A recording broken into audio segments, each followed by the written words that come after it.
It was President William Ruto who sent an emissary to opposition leader Raila Odinga's camp with a significant concession, signaling willingness to talk ahead of the State House press conference proposing a bipartisan initiative in Parliament to help end opposition demonstrations. Multiple senior sources in both the Raila and Ruto camps, who all requested anonymity because of the confidentiality agreements, reconfirmed that though the two leaders did not meet or even talk on phone, they had over the previous 2 days engaged in intensive discussions through trusted representatives.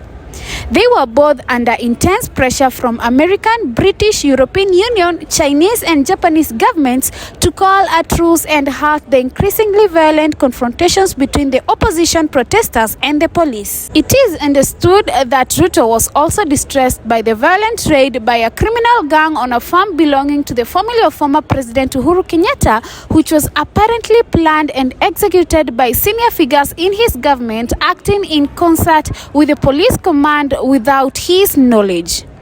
Raila, on his part, was also concerned that the supposedly peaceful demonstrations were taking a violent turn either through lack of organization and discipline within his ranks or infiltration by government security agents deployed to cause mayhem in order to undermine the spirit of the protests.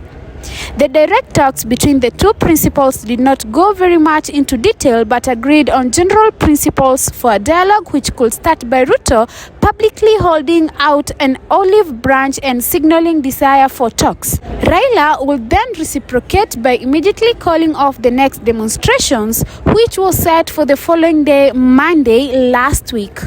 That sequence went ahead as planned, but subsequent tussles over the nature of the talks reveals the grey areas that had not been agreed on prior to the announcements. A key one was that Ruto announced negotiations limited to Parliament and dwelling only on a review of the selection of new members of the Independent Electoral and Boundaries Commission, dismissing the key demand for an quote-unquote opening the servers in regard to fresh scrutiny of the 2022 elections, which Raila still claims to have won.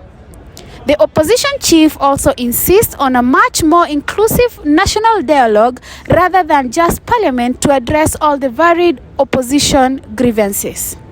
However, Raila may have betrayed himself by proposing a national accord type of solution in addition to the Parliament process proposed by His Excellency President William Ruto.